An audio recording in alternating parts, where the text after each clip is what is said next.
মানুষ বড় অভিমানী প্রাণী। সে চায় তার মন খারাপ হলে প্রিয় মানুষটাকে না বললেও সে বুঝে ফেলুক। ফোন করে খানিক ম্লান গলায় হ্যালো বলতেই ওপারের মানুষটা বলুক, তোমার মন খারাপ?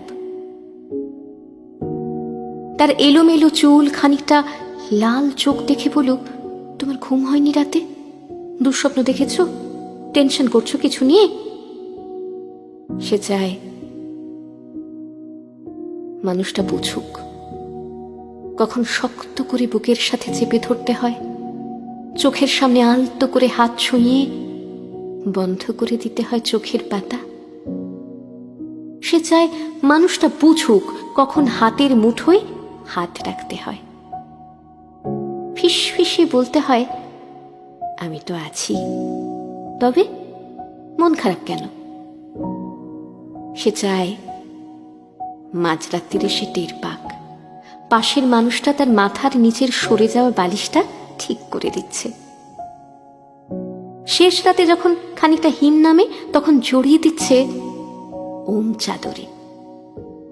সে চায় তার জন্য মাঝরাত্রিরেও কেউ বাড়ি ফেরার অপেক্ষায় থাকুক, মনে রাখুক তার জন্মদিনের কথা, প্রথম দিনের কথা, স্পর্শ অনুভূতির কথা। সে চায় তাকে ছুঁয়ে দেখতে গিয়ে কেউ মিথ্যে মিথ্যে অজুহাত বানাক, কেউ কপাল ছুঁয়ে বলুক, দেখি দেখি তোমার জ্বর নয় তো? অভিমানী দূরে সরে যেতে চাইতেই কেউ বলুক, খানিক ভুল করেছি বলেই দূরে সরে যেতে হবে, তবে এই যে এত ভালোবাসি তাতে আরো কাছে আসা যায় না? আরো আরো কাছে, অনেক অনেক কাছে। মানুষ বড় অভিমানী প্রাণী। তারা দুজনই কেবল ভাবে এসবই ওই মানুষটা করুক, ওই অন্য মানুষটা, কিন্তু শেষমেশ করা হয় না কারোরই। তাই কাছে আসা রঙিন দিনেরা ক্রমাগত দূরে যাওয়ার ধূসর বিবর্ণ গল্প হয়। মানুষ কত অভিমানী প্রাণী।